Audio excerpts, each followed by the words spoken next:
The unexpected meeting. Naomi Foster tucked a strand of auburn hair behind her ear as she surveyed the charity art auction. As a junior graphic designer at Prism Design, a small agency struggling to keep its doors open, she wasn't here to bid just to network and hand out business cards while admiring art she could never afford. Interesting. Brushwork on this one, said a voice beside her. Naomi turned to find a man with kind eyes, studying the abstract painting she'd been lost in. He wore a simple navy sweater and jeans, nothing that screamed wealth in a room full of designer labels. The artist uses texture to create emotional depth, she replied. It's subtle but powerful. He smiled. I'm Julian. Naomi, she said, shaking his extended hand. Are you an artist? He asked. Graphic designer. Though tonight, I'm mostly here on a mission to drum up business for our agency. She held up her nearly full stack of business cards with a self-deprecating smile. Not going well. Julian's eyes crinkled when he laughed. Maybe you need a different approach. Tell me about what you love about design, instead of trying to sell me something. Something about his directness made Naomi relax. Design is about communication, finding visual solutions to complex problems, making the invisible visible. She gestured to the painting, like this artist does.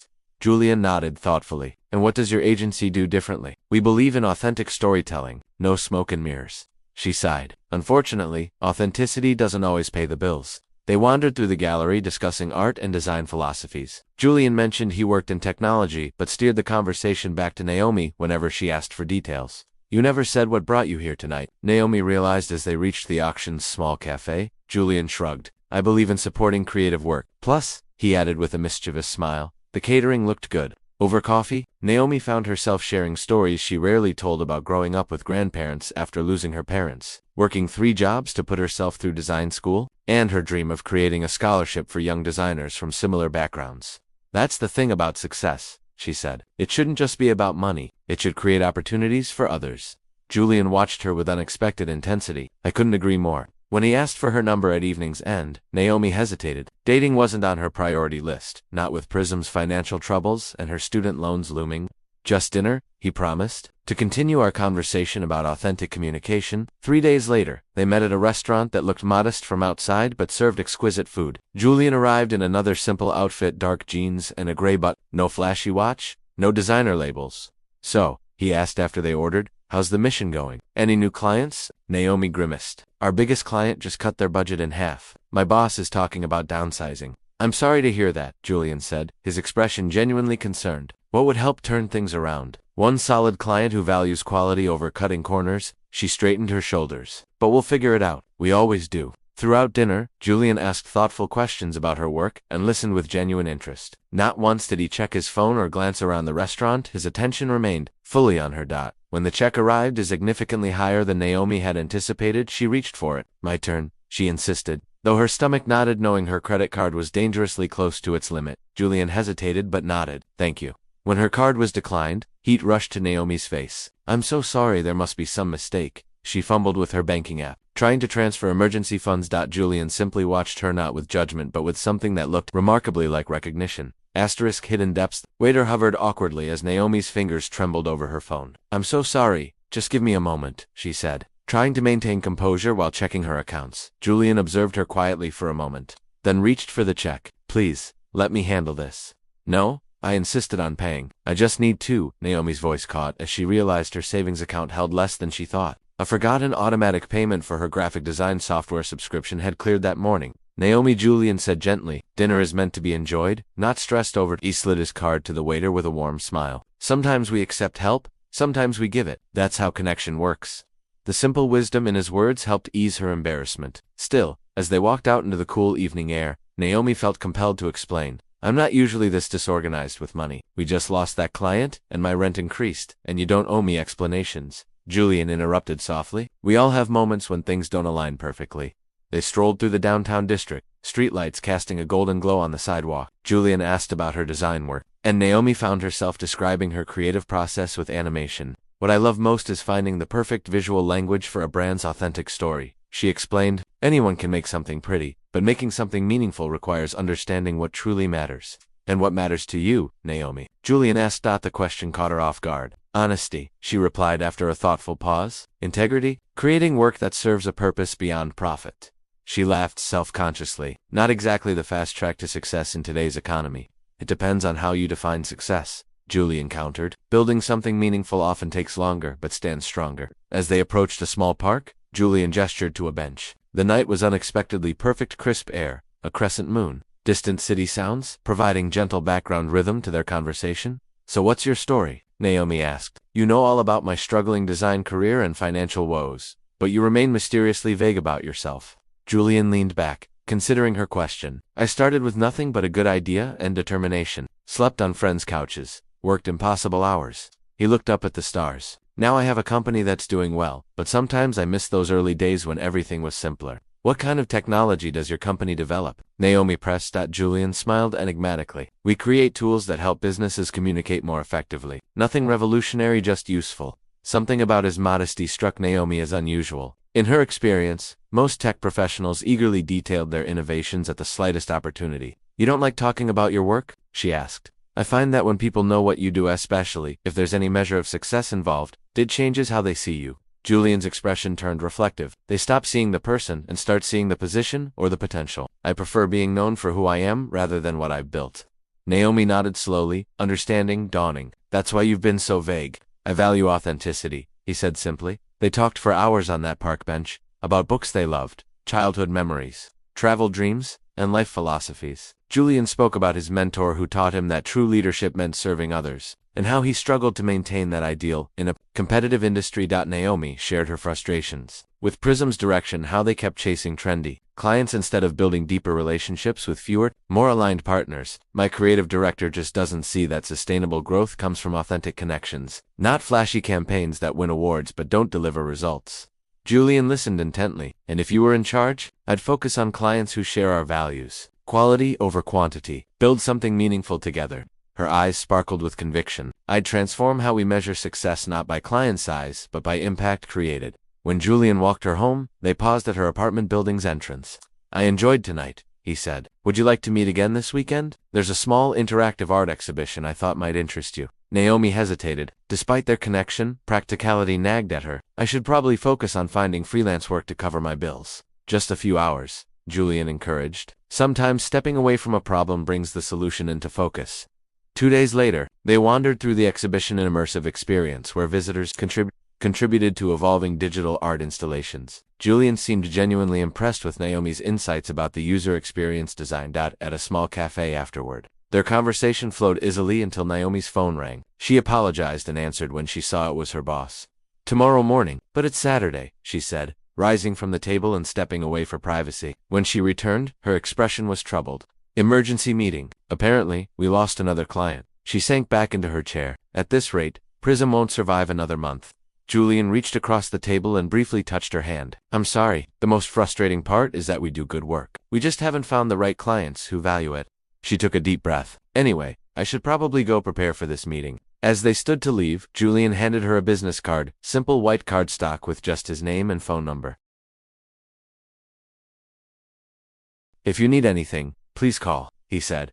It wasn't until Naomi was home that she realized he hadn't included his company name or position on the card, just his contact information. Another piece of the puzzle that was Julian Mercer, Malaysia. Monday morning arrived with a whirlwind of activity at Prism Design. Naomi had spent the weekend preparing portfolio samples and strategy documents, hoping to convince her creative director to pivot their approach before it was too late. Everyone, gather round, called Bethany Williams, Prism's founder and creative director. Her usually confident demeanor seemed amplified today. I have an announcement. The small team of 8 designers and account managers huddled in the cramped conference room, exchanging worried glances. We've been approached by a major tech company interested in a strategic partnership, Bethany announced. They want to retain us as their primary creative agency for a complete brand evolution. Murmurs of surprise rippled through the room. Who is it? Asked Derek, their senior designer.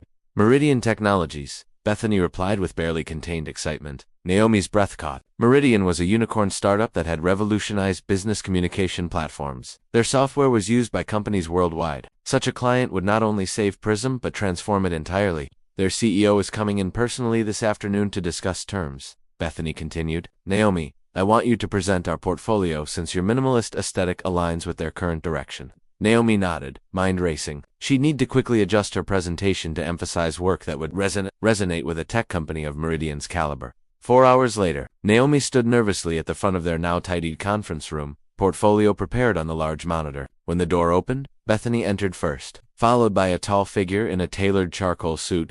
Team, I'd like to introduce Julian Mercer, founder and CEO of Meridian Technologies. Naomi froze as Julian's eyes met hers, a small smile playing at the corner of his mouth. Miss Foster and I have actually met, Julian said smoothly. At the charity art auction last week, the presentation proceeded in a blur. Naomi managed to maintain her professionalism despite her racing thoughts. Julian asked insightful questions about their design philosophy, nodding appreciatively at her responses. What impressed me about Prism, Julian told the group, is your commitment to authentic visual communication. In a world of flashy distractions, that authenticity is precisely what Meridian needs as we evolve.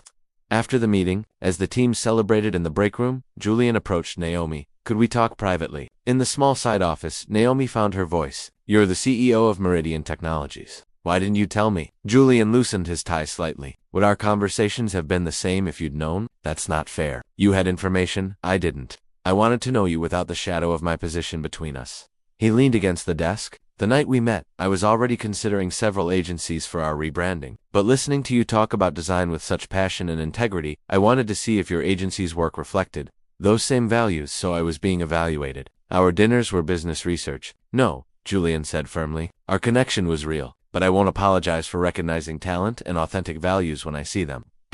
Trust and transparency. The Meridian contract saved Prism Design, but created an unexpected tension for Naomi. While the team celebrated their newfound security, she struggled with conflicting emotions about Julian's deception.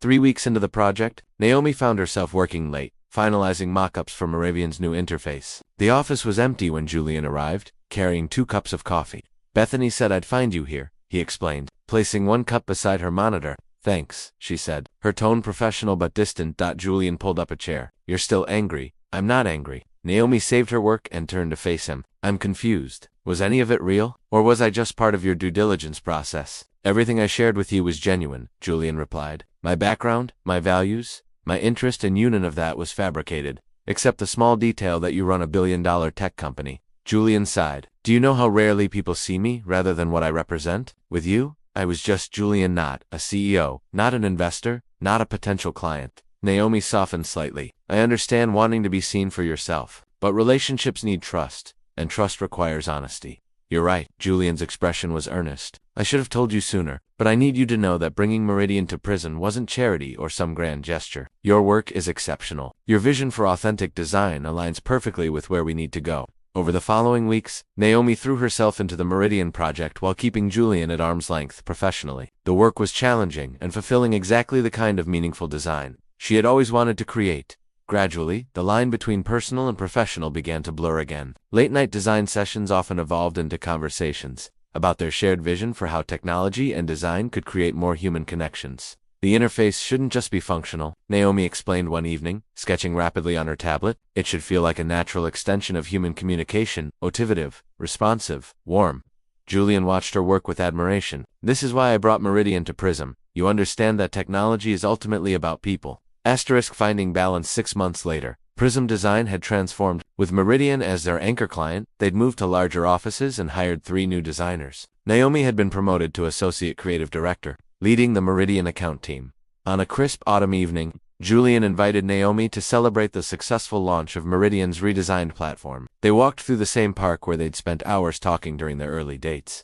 The new system has increased user engagement by 37%, Julian reported happily. Your design solved problems we didn't even know we had. Naomi smiled, genuine pride warming her chest. It was a true collaboration. Your team's insights made our work better. They reached the bench where they'd shared their dreams months ago. Julian gestured for them to sit. I have a proposal, he said. Not a merger exactly, but a new venture. Naomi raised an eyebrow. Another business proposition? Partly. Julian took her hand. Remember your idea about a scholarship program for young designers from disadvantaged backgrounds? I want to fund a foundation that provides education, mentorship, and real-world experience. Naomi's eyes widened. You remembered that? I remember everything you've shared with me. His expression grew serious. I also remember promising myself that I would build success that creates opportunity for others. I think we could do that together, professionally and personally. Are you proposing a business partnership or something more? Naomi asked carefully. Both, I hope. Julian smiled. I've learned that authenticity in business and in life comes from aligning your actions with your values. And Naomi, you've helped me remember what truly matters. Naomi considered his words. Their journey hadn't been straightforward, from misunderstandings to revelations to rebuilding trust. Yet through it all, their core connection had remained. I think, she said finally, that the best partnerships, business or otherwise, are built on seeing each other clearly. The real question is whether we truly do. I see you, Naomi Foster, Julian said softly. Talented designer, compassionate mentor, woman who values substance over status. He squeezed her hand. Do you see me? Naomi smiled. Julian Mercer, humble innovator, thoughtful leader, man who values authenticity over advantage. Her eyes held his. Yes, I see you. As they walked hand in hand through the park, Naomi reflected on their unusual path. What had begun with hidden identities had evolved into something transparent and true. Success, she realized, wasn't measured by titles or contracts, but by creating connections that mattered in design, in business, and in life. So, Julian asked, partners? Naomi nodded, her smile reflecting the depth of their shared journey. Partners,